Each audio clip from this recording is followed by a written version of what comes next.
All right, let's go ahead and kick it off, shall we? So, hi, I'm April. Welcome to this amazing Women in Cycling webinar. Thanks so much for joining. I personally have worked in the sector for over 12 years with Specialized Bicycles, and I work with a lot of these amazing women, particularly Laura, representing Cycling Industries Europe. And over this time, I would say I have seen so many women come into the industry, but I've also seen our sector lose a lot of really smart women due to the lack of support. And I am really excited that this network exists because this is exactly the support that we need to keep these amazing talents in our industry and thriving. So again, I invite you, please keep your questions going, keep the participation up, and make sure that you're participating on LinkedIn as well. And we will end up with a more diverse sector in the end. So looking forward to the conversation today. So we are going to kick off our program with a brief chat with Elke van der Brandt, the Brussels Mobility Minister. So Elke, hi, welcome. Hi, thank you for inviting me. Yes. And so we have all seen the spectacular transformation in Brussels during your mandate. And we're kind of wondering, what challenges have you experienced in trying to cater for more diversity in urban mobility? Well, the fact that it is changed, so if you talk about mobility, the streets is where people live, so it's really close to the daily reality of people, so changing is difficult. And if you see Brussels, how it is organized, we have an historical organization which is oriented to transporting cars, and who's in the car? People going to work from 9 to 5, mostly men. So you have an infrastructure that's actually very hegemonic around working men going to their jobs. And so if you change, you have to take away some space to give away space to another way of transporting. And so that's very difficult. So you're touching at the status quo, and that it's in itself is a difficult situation. And in Brussels, what adds up is that if you really talk about cycling, specifically about cycling, because we have a history of bad infrastructure, who is cycling? It is mostly men who are sportive, who are quite young. So we see again that the profile of and the image of cyclist is very oriented as it's the white male going to work. So it is going against the stream about who has status, what is status, a car means status. And so there is a very cultural element, and we're trying not only changing the street where people live, their daily habits, but also changing a cultural mindset in how do we organize city and how do we organize change in a city. Yeah, it's a really good point what you mentioned about mindset. And I'm just curious, how are we working towards, or how can we achieve that shift in mindset and culture to achieve a more inclusive future mobility? Do you have any vision on that? It's doing two things. To summarize, it's hardware and software. The hardware, it's building infrastructure, even if it's difficult, even if there's a lot of protest. But whenever we put a cycling lane in place, we see cyclists coming, and we see more diversity on the bike. So we know that, for example, in the Netherlands and in Flanders, there's more women than men on a bike. It's different in Brussels. But whenever we put cycling lanes, we see that the women are coming. So investing in this infrastructure, in this hardware is crucial, but also investing in the software. We have programs for people to learn how to ride a bike in a city, because 10% of the population has never learned how to ride a bike. And so those courses, they're open for everybody, but we see that more than 90% are women participating, and often women who are motivated by being able to drive their children to school because their children want to cycle. And so this is a very intrinsic motivation. And we see that those courses have a really big impact in who's on a bike, in empowering women, because it does a lot more than just learning to bike. It gives women, we have done some evaluations, and women are also saying who participate, I've had a success before the eyes of my children. So it's really encouraging. It's a kind of profile of women who don't have a car, so they are very depending on their feet to walk around in the city. So they say, by learning how to cycle, I have a broader spectrum where I can go further. It gives them independence, and also the courses themselves create women groups who stay together after. So you create very enforcing, empowering clubs of women who continue to cycle together. So this is a software that really makes a difference, and it's not very much seen, but reality is that it puts different people on bikes and it creates this diversity. And so continuing to do both is a challenge, but a challenge that we will continue to do in Brussels.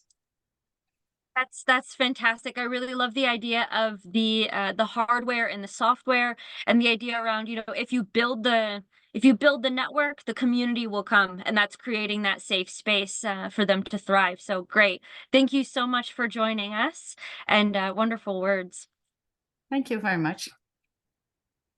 All right. And next, we're going to move on, and we're going to start looking at the future a little bit. We have 3 exciting speakers with us today to talk about women in cycling in 2024 and what we can all look forward to. So our first speaker is going to be Laura from Cycling Industries Europe. Next, we'll have Ophélie from Femmes à Vélo in France, and Isabel from Velokonzept in Germany. So we'll kick it off first with Laura. Thank you, Elke, and thank you, April. What a start. And thank you for all of you to be part of our webinar today. It's amazing to see we had like 670 registrations, and Women in Cycling was launched almost exactly 3 years ago, and it's fantastic to see so many people here and so many people who want to actually change the sector and join forces and work on making our sector more diverse. But let's have a look at our event calendar for 2024 now. So please mark your calendars. These are all the like bigger in-person events. Of course, there's a lot more smaller webinars and activities organized as well. We will hear soon what's happening with the national platforms, but these are kind of the bigger events, in-person events. So firstly, we're going to meet at Velocity in Ghent on the 18th of June, and we have a Women in Cycling session just before lunchtime. And we're also looking into organizing that nice networking lunch right after the session. So hope to see many of you there. For Eurobike, we have secured the same nice Friday morning breakfast spot on 5th of July. And then going more towards the autumn, we're going to have our CIE 2024 summit on the 2nd of October. And just day prior that, we're going to have CIE Members Day and organize a Women in Cycling meeting there as well. So if you happen to be in Brussels that day, you are warmly welcome to join us too there. Then we have a new activity. It's a kick-off for Women in Cycling mountain biking, and that will happen at the IMBA Summit in May. That event is really focused on getting more women into mountain biking and trail building, and to suggest initiatives that can inspire and develop the participation of more women in the world of mountain biking. We will provide you a lot more information and details of all of these events and other events too closer to the date. Now, we have created 2 practical tools to help making our sector more diverse.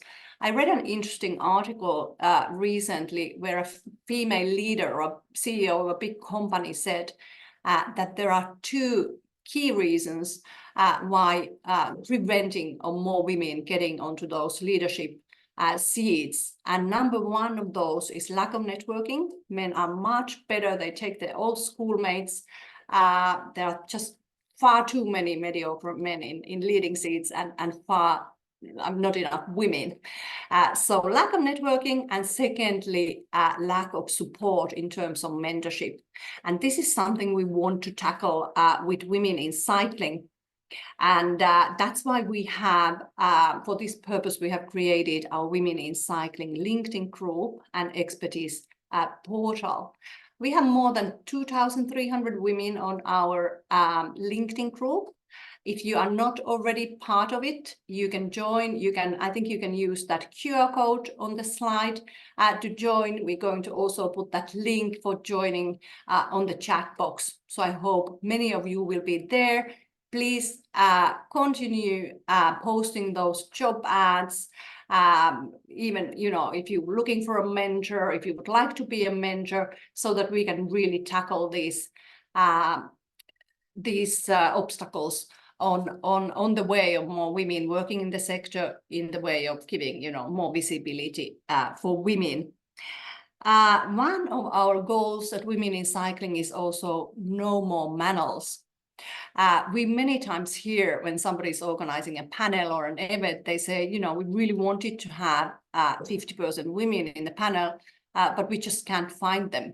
And this is why we have created an expertise portal where all the women working for the sector can sign up. And so using, and any of you, if you're organizing events or you need women for jobs or board places or just for networking and mentorship, you can go and find the women on that platform. And please sign up also, that we can just make it bigger and more powerful and help each other forward. Now I think it's time to have a little pause. I'm going to give the floor back to you, April. Thank you. Absolutely. Thanks, Laura. And so this expertise portal, it's very important. And so we actually want to know, of all of the 310 participants on the call, how many of you have already signed up to be on the expertise portal? So we're going to launch this poll, and please just yes or no.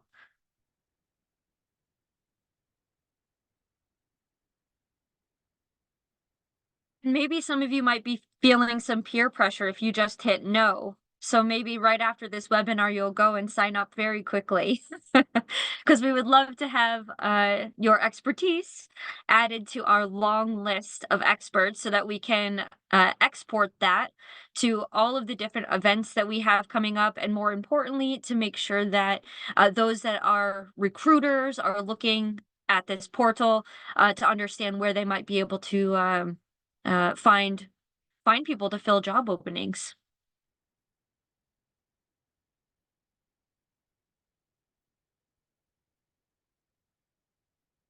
Okay, so we are about to see a big rush of people. Maybe we might even crash the website with all of the people that are going to have to sign up, because only 11% of people on the call are in the expertise portal. So I see that as a huge opportunity. So I'm glad we had this call. I'm glad we had this poll. And if you didn't see in the chat, the link for the expertise portal, it's here on the screen, it's in the chat, and it's very easily found on the LinkedIn page. So please make sure that you're signing up. All right, thanks for that. And next, I'm going to pass it to Ophélie, and she's going to give us an update on the Women in Cycling platform in France. Hi, everyone. Thanks, April. My name is Ophélie Lafuge, and I am the founder of Beyond My Bike, a French online shop dedicated to urban cycling equipment for women. And I am one of the co-founders of the French association, Les Femmes à Vélo, which translates to women on bikes for those of you who don't speak French. So pretty easy, Les Femmes à Vélo. I'm very happy and honored to present our association today here at the Women in Cycling webinar. So thank you again to the Women in Cycling team. Thank you, Laura, and everyone for that. So let me start with a few words about our association, Les Femmes à Vélo. We initiated Les Femmes à Vélo in 2022 in Lyon, in France, where at that time, all of the co-founders were living, and where I still live, actually. And if some of you know the city, it's a great city for cycling in France. So very glad to live in such a nice city in France. Even though we were all from Lyon, actually, our initiatives have a national scope. So we actually have actions everywhere in France. Currently, our board is composed of 6 women living in different cities in France, different cities in France. And our members are mainly working, women working in the cycling industry, but also women passionate about cycling and willing to help us make a difference. So in a few words, Les Femmes à Vélo pursue two main missions. The first one is participating in promoting all forms of cycling for all women across France. And the second mission is supporting and advocating for women working in the cycling sector in France. For instance, we launched our first round of afterworks events in 2022 in order to help women working in the cycling industry know and get in touch with each other. So, Laura, you were just mentioning the lack of networking opportunities, and it's everywhere. It's the same in France.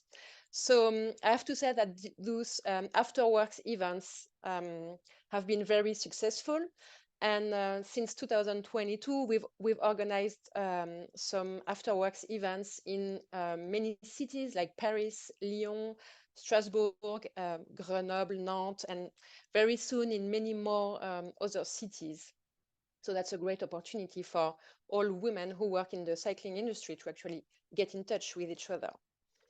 And to pursue those two missions, we collaborate and support existing initiatives in France and also in Europe. And we speak up at events, and everywhere our voice can be heard. So this year, in 2024, we are focusing our efforts on mainly two top priority actions. The first one is working with partners on a nationwide study to gather numbers about women in cycling, women and cycling, because we strongly believe that if we want to change how it is now, we need first to actually measure and have numbers. So that's the first top priority action that we are working on in 2024. And the second one is launching the first national network for women who work in the cycling industry in France to help them grow together and make them more visible. So that's also something that many women that we met at our events actually were asking for. Like, they want to know each other, they want to help each other, and for that we're gonna help them to do that in France. Also, just a last word about one of our main actions that we've led so far. We are very proud of the manifeste des Femmes à Vélo that we presented a year ago on March 8th, 2023. So this is a manifesto. It was in French, but it's also, we translated it in English. And this manifesto has been endorsed by the Minister for Transport and the Minister for Sports in France. And now it serves as the basis of all the actions that we take with the association. And this manifesto was crafted by a collective of about 20 women holding diverse roles. They were all working in different cycling-related positions and companies in France. And those 20 women actually gathered and worked on the manifesto together. And through this manifesto, we strive for more space and more visibility for women, both as cyclists and professionals in the cycling sector. And we ask for more diversity and more inclusivity. And so far, the manifesto has gained support from over 1,500 people, and it's still available online on change.org. So I think that the link is probably in the chat somewhere, or we can actually share it with you. If you want to support this manifesto, you can still read it and sign it online on change.org. So we are very, very, very happy to work on a closer collaboration now with Women in Cycling, because obviously we share the same values we share the same passion, and we share the same actually efforts. We should and we will combine our efforts to make more space and give more visibility to women in the cycling sector. And we are very happy to actually start this collaboration and closer collaboration for all the women in France and in Europe. So if you want more information about whether you are in France or not, even if you are in another country and maybe you want to get some inspiration from what we did in France, please feel free to get in touch with me. I'd be very happy to share what we've done so far and maybe to help you if I can. So get in touch with me or through our website, lesfemmesavelo.com. And yeah, we can't wait to actually work all together and be more have a greater impact for all women in Europe and in France. That's wonderful. Thanks so much, Thank Ophélie. you. Oh, look at that.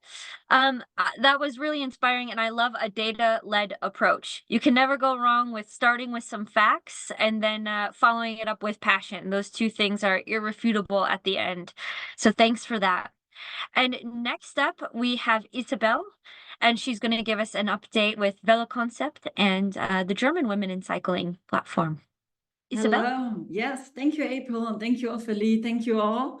It's been an honor to be on this call, and maybe to rephrase a little bit what Elke van den Brandt said earlier, we as the women, we have never been the problem. In fact, it's always been the structure that has been the problem for us.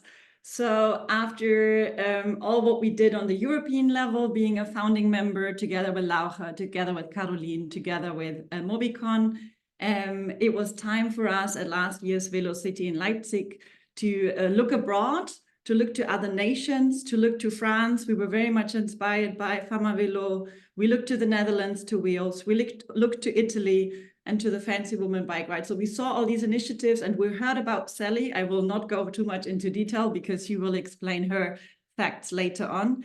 And that was very much the starting point together with the Eurobike breakfast of last year that we thought, okay, we have to push forward on the national level, because if we want to tackle structural change, we have to put it into a structural national framework. And we are at the very early beginning. So here you see a picture from the Women in Cycling Germany kickoff from 19th of January. You see almost 100 women who showed up to this workshop event. And what's unique about it, it's women from the cycling industry, from retail, from brands, from manufacturers, from service providers. It's people from public authorities on the city, regional or national level. It's women from science, from media, from civil society, from sports, from tourism, from all kinds of sectors. And that was very much unique. And what we tried to tackle on the Women in Cycling Germany, that's very much embodied and embroidered into the European level. So we want to learn from our sisters, not only in Europe, please also beyond Europe. We want to bring this network also beyond Europe. But we believe that when it comes to our two main pillars, first one is the individual empowerment. Sometimes language can be a barrier and women want to network in their own language. Maybe women want to find a job in their country, maybe even in their region. So we very much want to focus on this individual empowerment, focusing on mentoring, on networking. We want to create regional hubs all across Germany. So if you dial in from Germany and if you want to set up a hub, get in touch with us. And maybe the bigger one, the bigger picture will be the structural change. So what Ophélie mentioned, also what April, what you stressed about the data gap and especially the gender data gap, that's really the first thing that we also want to conduct. We want to set a baseline study, finding out how many women work in this sector, on what positions do they work, how many women cycle to what extent, why, what are the barriers. And so we really want to close this gender data gap first, but we also want to address the gender pay gap. We want to address feminist city planning and feminist infrastructural design. And we also want to, for this different target groups from public authorities up to industry, how can they better work together to be at the decision-making tables where the biggest decisions are being made. And we also had this woman who said, I want to be the next transport minister of Germany, and I want this network to help me become in an automobile-focused country to have a bicycle minister of transport on the national level. I think that would be an ideal goal for us. That's future. That's not 2024. And yeah, maybe to say that we are at the very beginning. We have a LinkedIn group with only 200 members. So if you're from Germany, please dial in. I'll share the link in the chat in a minute. And what's also interesting to address is that we are addressing women working in the sector, but also on the decision-making levels. And we also address people, or especially women on the streets. And we also want to network with other groups in order to, foster more diversity, even beyond the female and the women aspect. And maybe to round up, and before I hand back to April, this event also takes place because we had International Women's Day last Friday. It was the 113th Women's Day, and it was the 5th time that it was a public holiday in Berlin. And so I think we can change a lot of things, and it's also nice to be aware that in 2 German regions, International Women's Day is a national holiday, and that may be also a nice inspiration for others to tackle this. With this, I hand back to April. That's amazing. And I did see a question in the chat around how can you be a part of Women in Cycling? Please go to LinkedIn, and it's Women in Cycling, and that's where you can join, and you'll get all of the updates through LinkedIn. That's the main platform for the network. So thanks to all of you for our updates. And next, I'm going to introduce our main act, if you will, talking about data and using a data-driven approach. I'm going to introduce Sally Middlemiss. She's here to present the key findings of the UK British Bicycling Association Diversity in the Cycling Sector Study. So Sally is the founder of the UK Bicycle Association's Diversity in the Cycling Industry program, and she's also the co-author of 2 key cycling industry diversity reports. So she is no stranger to this. She's leading the way for the UK, and she was also the first female director of the Bicycle Association and was previously a company director at a large independent UK cycling retailer. So Sally, thank you so much for joining us, and I look forward to hearing these key takeaways that you're going to share with us today. Over to you. Thank you. On behalf of everyone really who took part in this International Perception Survey on diversity, equity and inclusion in the cycling industry. So thank you for the opportunity to share its key messages and hopefully give some context to the panel discussion coming up next. And thank you also to John Worthington from the UK Bicycle Association, who co-authored this report and indeed provided much of the detailed analysis. So I'm going to spend the next 10 minutes answering these 4 questions. The first 2 questions, really the why and the who, I'm going to address quickly. But I do feel these are important to cover, really, to help you all contextualize the survey. Mainly, though, I'm going to be addressing the what and the how. What were the key findings from this survey? And most importantly, how can we use these findings to drive real change in our industry? But first, a slightly different question. Why does diversity matter? So I just wanted to pick this one off first because this is clearly such an important question, maybe the most important question of them all. And although I don't have time to directly answer it today, I have written a detailed report making the business case for diversity in the cycling industry, including this 1-pager with all the key stats. So please do make use of this free resource. You've got the URL there, and I'm sure it can be shared afterwards or in the chat. So then on to our first question. Why an international perception survey? This survey was carried out as part of a wider programme launched by the UK Bicycle Association last year, in fact, a year ago on International Women's Day. And when I launched this programme, I aligned it with McKinsey's DEI Lighthouses model. And I would recommend this 5-point model to any organisation looking to implement an evidence-based. So a couple of us have mentioned already the importance of being data-led. So real evidence-based, data-led DEI strategy with real impact. So the objective then of this survey was to support points 1 and 2 of McKinsey's model, to gather data, to build up a really nuanced understanding of the root causes, so as to be able to meaningfully define success in our industry and then prioritize future activity, because you can't do everything in one go. You know, you need to prioritize. And final point I just wanted to make here was really to underline the importance of an international data set. And I think, you know, further evidence of that today with the really global set of attendees here at the webinar. You know, the cycle industry is completely globally interconnected. Supply chains, you know, they often cross countries and continents even. So it was really great to be able to partner with Women in Cycling from the UK and indeed with Women in Cycling's international network to really be able to extend the reach and the relevance of this survey.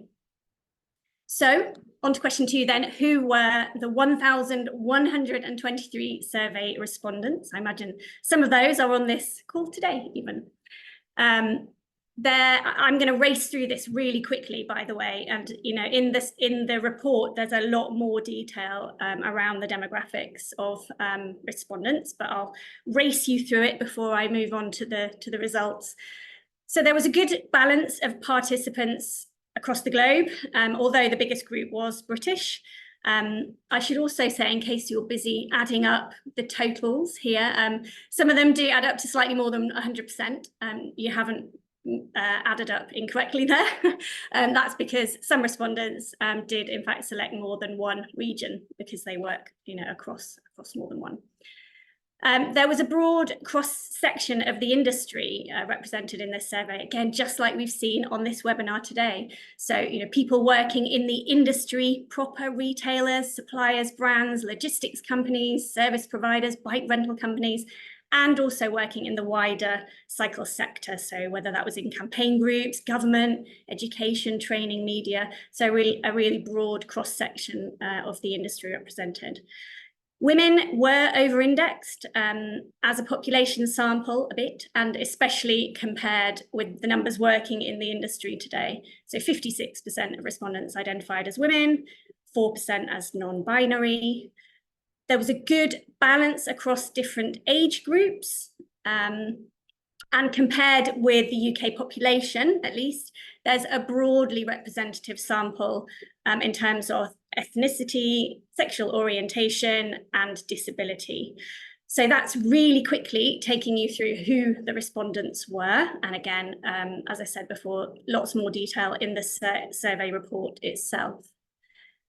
So what were the key findings then? In the report, we present these as issues and consequences.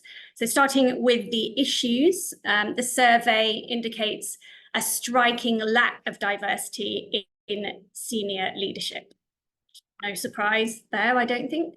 But the value of doing a detailed perception survey like this is that we can then build a detailed picture of the root causes, those nuanced root causes.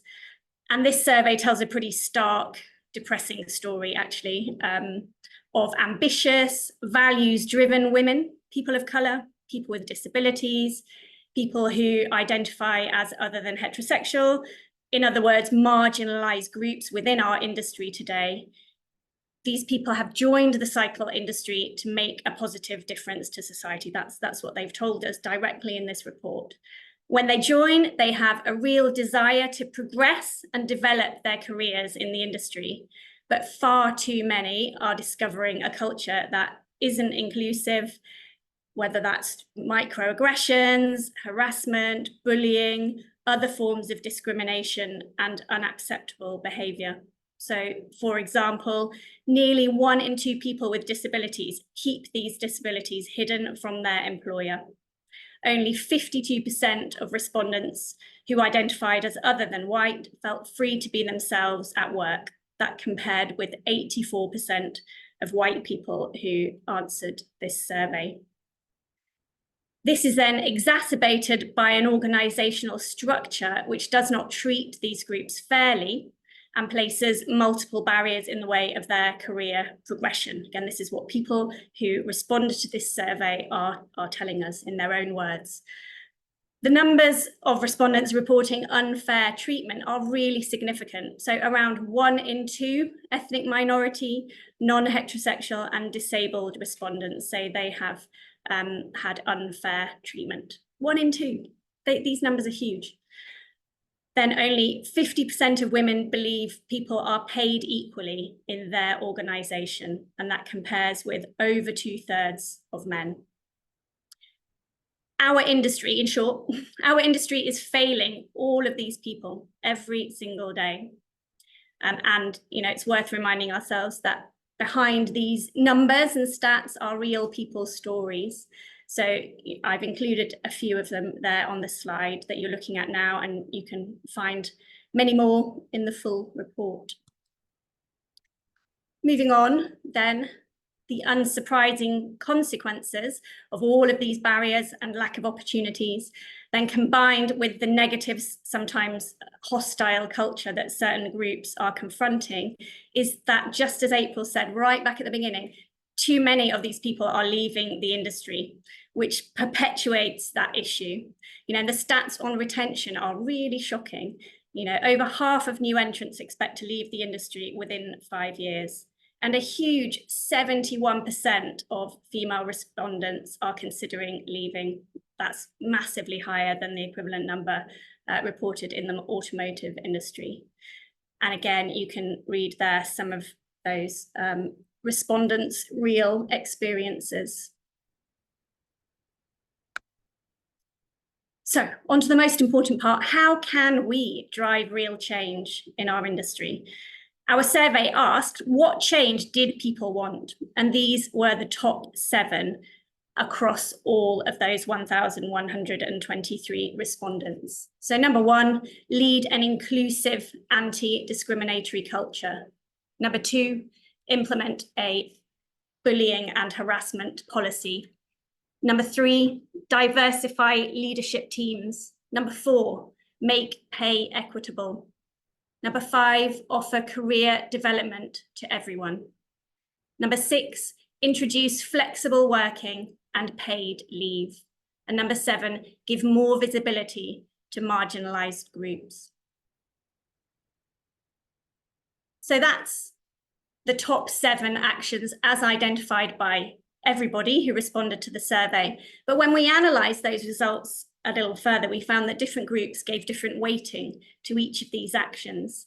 So, for example, women were much more likely to prioritise concrete, measurable actions like gender-balanced senior leadership teams, which was the #1 priority for women, equitable pay, flexible working, whereas men preferred softer, less specific actions to improve culture, like, for example, raising awareness of cycling as a career for a broader range of people, or being more open-minded and transparent when recruiting.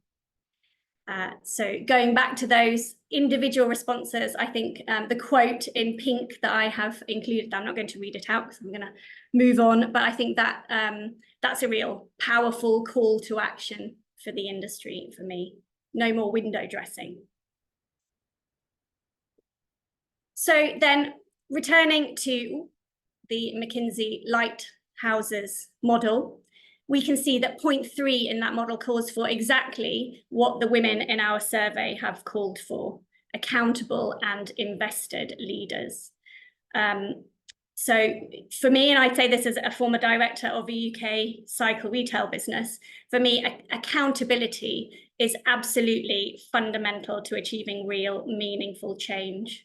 Unless and until we see our senior industry leaders, and I mean those right at the top, those who are accountable for reporting into the board on outputs, so not just inputs or activities, but measurable progress on diversity, equity, and inclusion, versus targets that have been set already, I predict, unfortunately, we won't see change at the meaningful scale that we want and deserve to see it. So to summarize then, this report identifies really 3 key areas, which is, within those 7, 3 key areas where change needs to happen. It's around culture, it's around representation, and it's around accountability. But for me, accountability underpins all of the change that needs to happen, because as we know, what gets measured gets done. And when we lack diversity in so many of those boards today, then I think we shouldn't underestimate the size of that challenge. So I'm very much looking forward to hearing the panel's reflections on this coming up next. And happy to take a few questions. I know we'll need to move on in a moment, but there's my daughter. She's my own personal motivation for driving change. Thank you.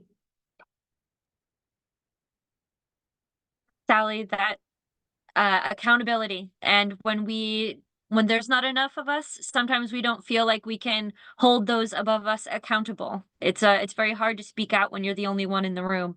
So thanks for bringing this data-led approach. And now I'm going to pass it off to Dagmar. She's going to go ahead and start with the Q&A. Yeah, thank you so much. Thank you, April. Thank you, Sally, for these insights and sharing what you could find out about diversity in the workplace. So let's keep this focus for a little longer, because there are so many aspects that all of us can relate to, whether it's bike share, I saw that in the chat, or user groups, that, this diversity topic, and it goes far beyond women. So there is so much. We have just time for 2 questions, but there has been one in the chat I'd definitely like to bring on to you, because you've been talking about accountability, and someone has been asking, what does women empowerment look like concretely? Or if it's not in your own organization, what can it look like ideally? So how can that be happen? Can you draw that picture a little bit, Sally?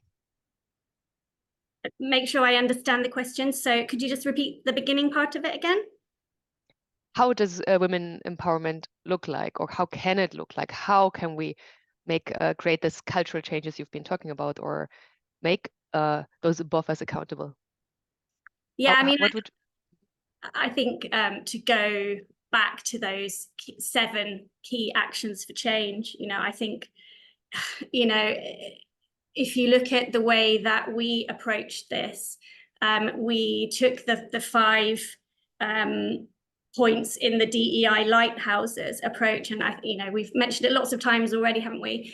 Having a data-led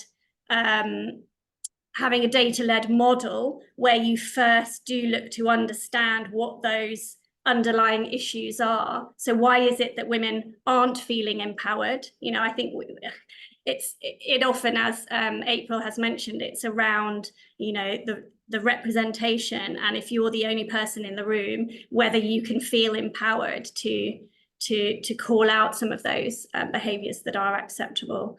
But in terms of, it's a really difficult question to answer within the context of a quick Q&A.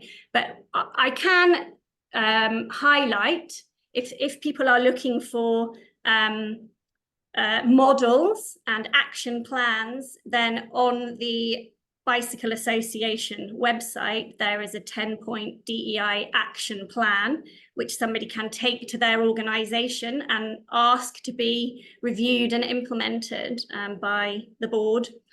So, it's hard for me to understand the context of that question. But if somebody's looking for specific actions to help empowerment, then perhaps that can be a useful guide.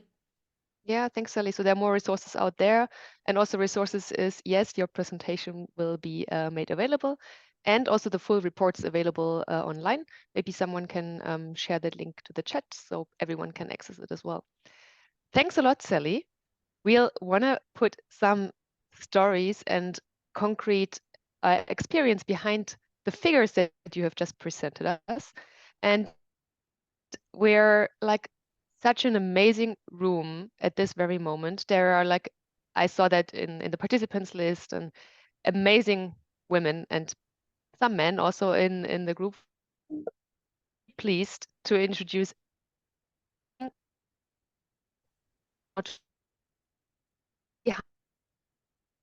behind those numbers that we just heard. What we heard from the industry survey from Sally into the different cycling areas, like the industry, what's the implication, or what does that mean in planning and politics? What does it mean in administrations or advocacy? So the whole cycling world and industry is very broad. And you see the panelists on stage. Before I introduce them, I just want to say my name. I'm Dagmar Köhler. I work for Mobycon. I'm located in Berlin. And here we go with two Carolines to start with. We have Caroline van Rontergem from the bike share company 15. Hello to France. There is Caroline Serfontaine in Brussels from the European Cyclists Federation. She's an absolutely advocacy expert, so that's going to be interesting.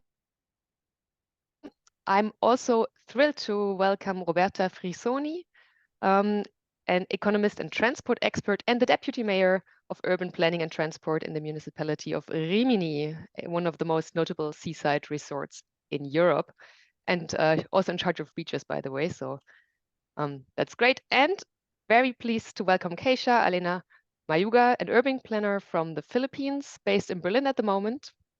And she's been one of the driving forces for cycling in the Philippines and recognized as one of the remarkable feminine voices in transport. So that's an area where you might have heard of Keisha before. So I'd like to, so very warm welcome to this absolutely fantastic panel. Let's have a reflection on what we have just heard. Caroline from 15. You're an entrepreneur, you're a director position at 15. As a female director, you are also in a certain a minority being on top and on a top position in the cycling industry. What caught your attention of what Sally presented? Was there anything that you just heard that you surprised you? Yes, thank you. What caught my attention are actually two stats. One stat was saying that only 8% of women have workshop roles, and as you mentioned, I'm a director at 15. It's a bike share company, and we are actually a lot of managing women in the company, but very few of them are part of our tech team, whereas our tech team is 3/4 of our entire employees. And so we have 30% of women, but all of them are in administrative role, and some are in a directing production. Sorry, in directing position, but that's mainly because our main our founder, Amira, is a woman. She is a part of a marginalized group. Our CEO as well is from a diverse origin, and both of them have made clear to raise women on top position. But that's only true within our support team. I mean, like the sales team, the accounting team, etc. And we still struggle, even though we have such, I would say, a willing direction, CEOs and directors. It's still hard for us to recruit within our tech team. So that was the first thing I wanted to say. And what we experience in the bike share world is that on the other side, because our goal as bike share company is to make people try bikes and go from other modes, especially cars, to becoming lifelong cyclists. We are that in-between service that will help people to test cycling and become lifelong cyclists. Today, we only have 44% of women users. This is part of, it's not only 15, but all the services in France. We have run a study last year on all bike share services in France. And for long-term rental, it reaches to 62%.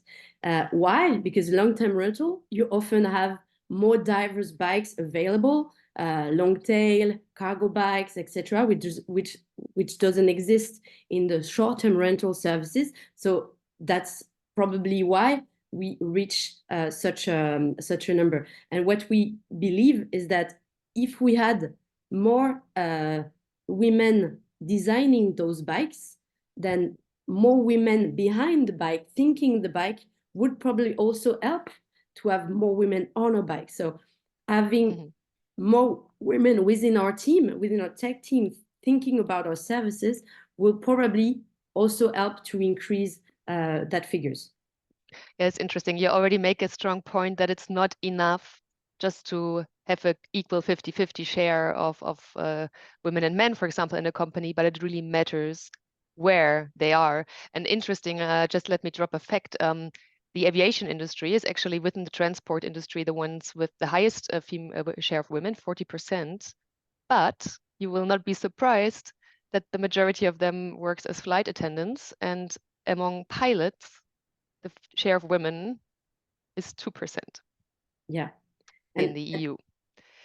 So there we go. And I think this demonstrates an important part of the issue. And I would like to dive a little bit deeper into the question, why does it matter to be more diverse in the cycling workforce? Let's focus on the workforce for now, because there's so much we could talk about otherwise. And I would love to turn to Roberta Frisoni to Italy. We have heard Elke van den Brandt in the beginning in this real fire chat. This was totally to the point, a very little time. But it's so great she was here to share her tremendous work. She was very eager to join this webinar. She's a proud woman in cycling. And she has she is working hard to develop Brussels for a more variety of needs. And you, Roberta, you are doing such efforts in the city of Rimini. I think one of your biggest projects at the moment is to regenerate a 15-kilometer stretch at the waterfront to replace this from a place dominated by car infrastructure into an accessible place that includes access by bike and foot, but also urban playgrounds. And I was, 2 questions. What makes a playground inclusive? And second, do we need women in political power in order to cater for kids and in order to cater for more diverse needs than a straight one-directional commute? Okay, thank you for inviting me. As I said, I'm really excited of being here. Yes, in Rimini, we are doing a complete regeneration of our waterfront. We have 15 kilometers of something that used to be a street and parking, and now is a sea park with green and cycling routes and playgrounds for kids and also elderly people, because we like to be inclusive. By definition, we are a tourist place. Maybe someone of you might know us. We are on the Adriatic Sea and a well-known beach destination. But we have also nice monuments and culture in our city center. Well, we have decided 10 years ago to reshape our city, starting from the city center and the waterfront. And what the highest challenge is that we are taking away a lot of cars and making people go by bike or by public transport to the beach. What we are doing is to create an infrastructure that is good for everyone. And I think that being, I am a woman, of course, and a lot of my colleagues and technicians, directors of this fantastic project are women. And we look at things probably in a different way. We have kids, we have mothers that maybe go with their electric bikes going shopping, and we know that we need to have safe infrastructure, first of all. So our site is really moves towards having our kids going safe to the beach or going safe to the city center. And I think this is paying a lot, because tourists that are coming to our city and now see the difference, they feel safe and cycling and walking along our waterfront. And the nice thing is that we are also creating a lot of playgrounds because we want to be active and promote well-being and healthy. And our playgrounds have been shaped in a way that you might have your playgrounds for little kids from 3 to 6, let's say, And close to that, you have an open air gym for parents, for mothers and fathers, or for also uncles that want to get fit, but looking at their children enjoying movement nearby. And this is something that is working really, because we are creating new places where people socialize, they meet, they do different things, and we keep together. So this is a very something we are really, and I'm really proud of. And yes, I think that it's very important to have women in key roles. Because of course we have different perspective. Probably also a lot of men do have this perspective, and so I always say that it's not only a gender point, let's say, but for sure you need to have on your skin an experience that make you looking things in a different way. So for me, this is the most important thing. Having tried on yourself some problems, some issues, some opportunities, some challenges, and for sure women more than others or in their lives have taken care of other people, and this taking care makes you looking things in a different way. Yeah, very strong message. The diversity of experiences behind that's a big eye opener. Let's take a look, Keisha. When COVID hit the world in 2020 and public transit came to a halt in many places around the world, including at the Philippines, where you lived in Manila at the time. So a lot of people were suddenly unable to get around, and you were among those that were thinking, okay, let's get people on their bikes. Let's start initiatives that, first of all, people have access to bikes, and secondly, that there are bike lanes where they can cycle. And you say, actually, this has a significant gender and diversity dimension. Can you explain this a little bit, Keisha? Yeah, so like you explained, it wasn't really pre-pandemic, just to explain to everybody also. In the Philippines, not a lot of people cycled. Basically, cyclists were invisible, and I was one of the invisible cyclists there. Oh, and yes, this photo, which I will give context to in a bit. But yes, basically women cyclists who were invisible, and who were more invisible women cyclists. And I would count like for every 15 cyclists, one woman in a 40-minute or 30-minute trip. And that's not a lot of people. So yeah, when this happened, actually, when the pandemic happened, it was a golden opportunity for everybody, including the Philippines, to really promote cycling. And so we proposed a pop-up bike lane. By we, I mean it was a group of advocates, which later on would become the Move Us One Coalition, who are made up of people who are just interested in transport. So that's students, young people, people who were seasoned or had a lot of experience, people from different sectors. We all came together and said, hey, you know what? How can we make it safer for a lot of people in the long run? Let's put up a pop-up bike lane. So we end up in this room where we were in front of the authorities, mostly male, and we were practically begging, please, let's try to do this pop-up bike lane just for a week and just for a few kilometers. And it was really difficult because this was unthinkable for them. But what happened in that room was they kept addressing one of the men who we were with. And if it were not for him telling everybody, no, let's listen to Keisha. She knows what she's talking about. She has the idea. So it had to take a man to tell the other men, you know what? There's another idea out there, and maybe we should try it. And so because of that, we were able to do this pop-up bike lane, which you can see there on the left, which eventually they also shut down. Because for one reason or another, they just found a reason to shut down. And we thought it was a failure. But because of the work that we continued doing with this group, Move Us One Coalition, and also other cycling groups, other people from different industries, from government, from the private sector, from different backgrounds, because of that, we were able to help and achieve this 500 new kilometers of bike lanes that we've never even, as a country, ever had before, and we had to start from the start. So if you could see, that's a 1-year difference from the left and right. That's what we were able to achieve, because people were able to open their minds and say, hey, you know what? Maybe other people have ideas. And I think that's what diversity brings. I mean, it's not even now, like as a gateway for women, for people to recognize diversity. Women, as women, we have a chance and a voice to open this world up for other people. For example, persons with disabilities, people who are coming from not from the city, people who have different backgrounds. And I like what Sally said when she said, give more visibility to marginalized groups in the 7 actions for change, because that could really bring in like not just a diverse group of people with different perspectives, but also a lot of empathy.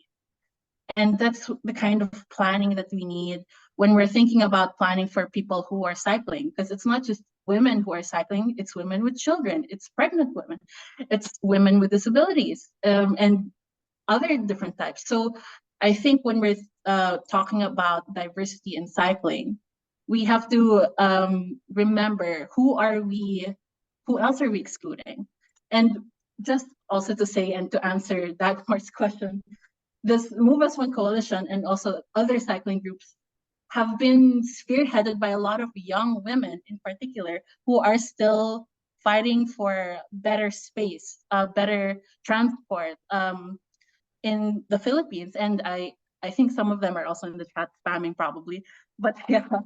And if it were not for people who are in power, or people or men to give the space for women or for people who are invisible to speak up, it wouldn't have happened. So if you are a person in power, or if you are a man, or if you are somewhere up there and you can give an opportunity to someone to speak up who is deemed to be invisible, I think you should do it. No matter what industry, no matter where you're working, no matter where you are in the world. I think it would do a great justice for everybody. Okay. Yeah. Wow. Goosebump speech, Keisha. Thank you so much. And I think we can all be very honest. In a quiet moment, we should really, as you suggest, all ask ourselves, who else are we excluding? We are not trained towards diversity neither. How much pluralism do we all actually allow in? How much variety in the chat can we accept in a webinar?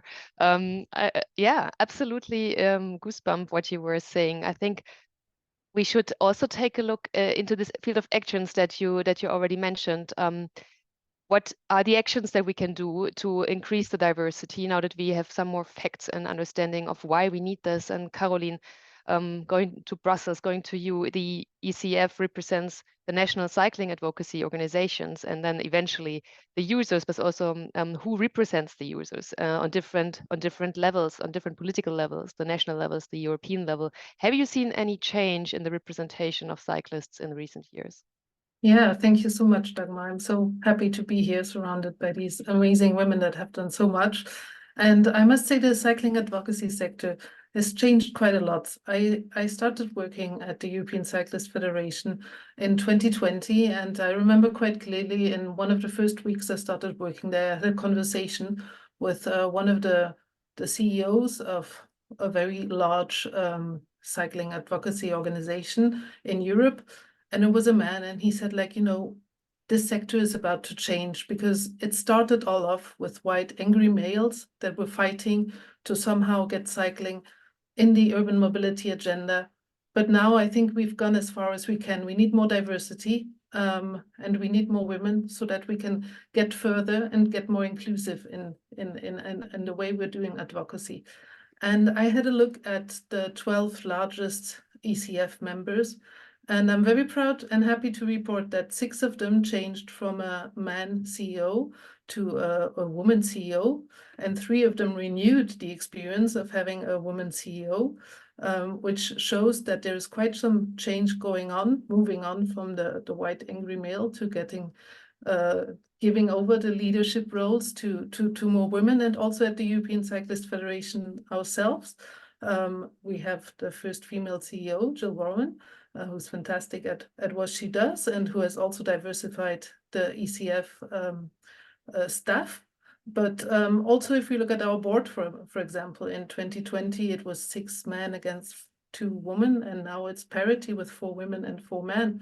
And I think it's so important to just have this diversity, because it will bring us further in any negotiation that we will do. Because I simply think that women start with the approach of cooperation versus the approach of competition. We see more like, how can we work together, maybe with other sustainable transport modes, to transform mobility in cities, versus the bicycle is the only way to go, and we should fight only for the rights of the bicycle. So I think there's more cooperation that is done, there's more openness, there's a wider, more inclusive vision, which represents better also the change within the cycling users. So we see that everywhere where infrastructure is being built, that is safe, we see more women cycling, more elderly people keeping on cycling, more children. So I think it's quite important that this ever-growing diverse group of cyclists is well represented within the advocacy organizations. And I can see the change, and it's been really, really nice to be able to witness this firsthand. Yeah, great. It really matters who represents you and me and everyone else who is out there. And talking about the things we can do, we would like to invite all participants of the webinar to be active once more before we have to come to a close here.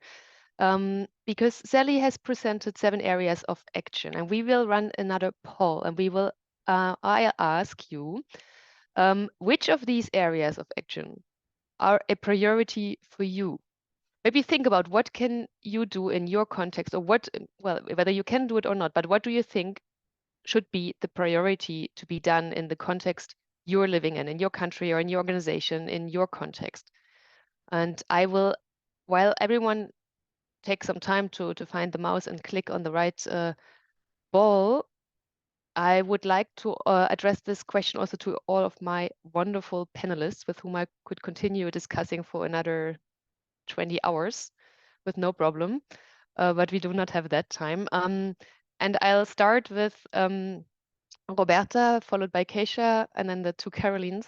What is the priority action for you? Is it out of this list of leadership, corporate bullying and harassment policies, diversification of leadership teams, making pay equitable, more flexible working conditions, or is it mentoring and training offers, or generally more visibility for women and marginalized groups? Okay. Roberta, what is your starting from my experience in my country, I would definitely say more flexible working and paid leave, because in Italy we are still things to do in that respect. And definitely what helped me a lot in carrying on my job, also as in politics, let's say, is flexible working and pay. So I would say for Italy, I turn on that. Right, great. Keisha, what's your priority? I think I made it also clear earlier, it's really giving more visibility to women and marginalized groups, because there are a lot of other people out there, and we as women know what the feeling is of being invisible at one point or another. And there are other people out there, and we have, like what Sally said, blind spots that we might not be aware of. So maybe, you know, ask yourself also, who might we be excluding?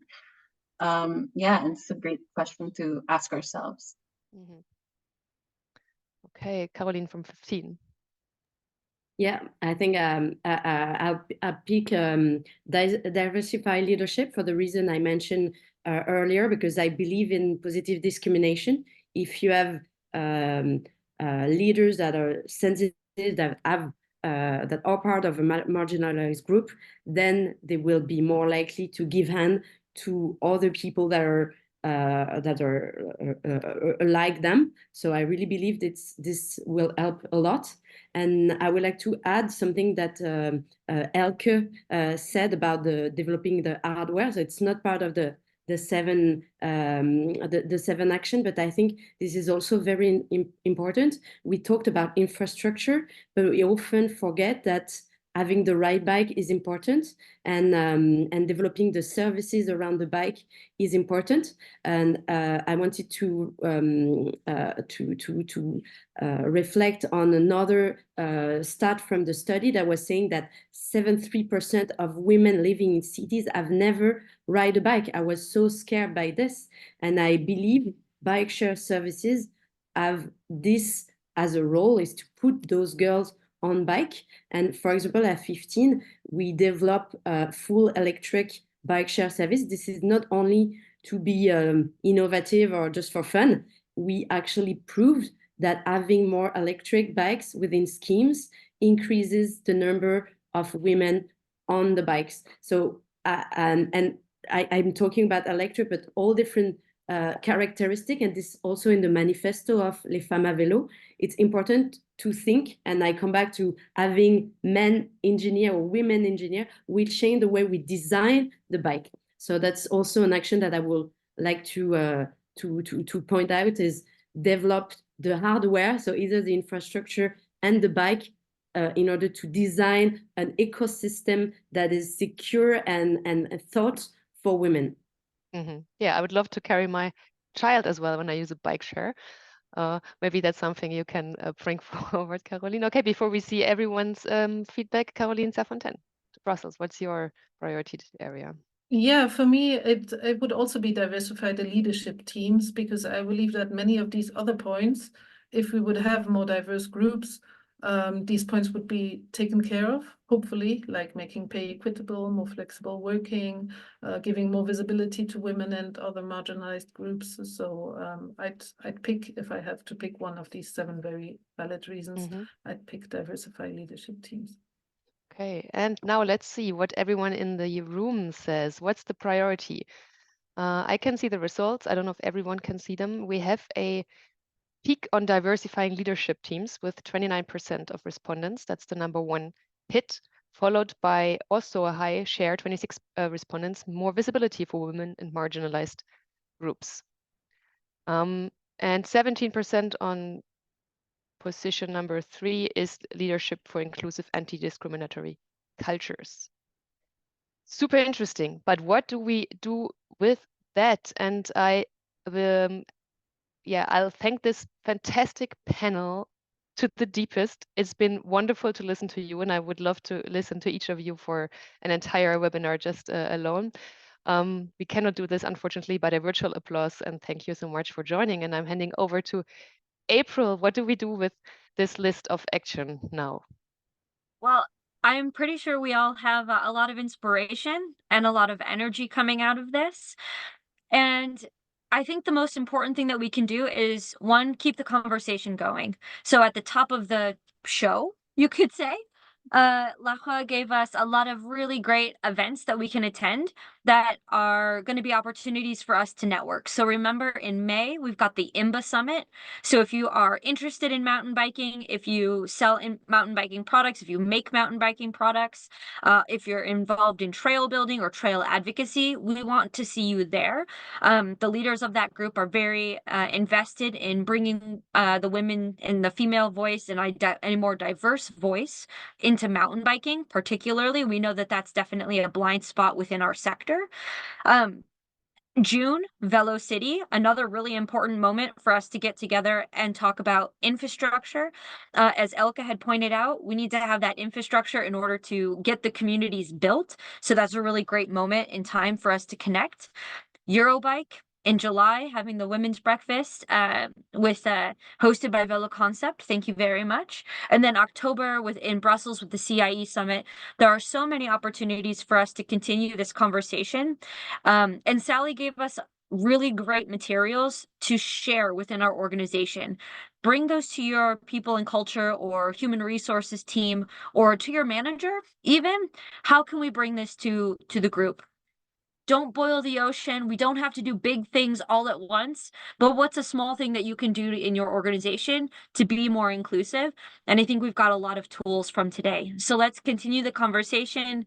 Join the panelist group, join the LinkedIn group, and we'll see you all hopefully in May at the IMBA Summit in Vienna. All right. Thanks, everyone. Thank you, and thanks to you, April, for your excellent work talking us through the webinar, and to CIE and all the colleagues in the background who make that possible. Thanks all. Have a wonderful afternoon.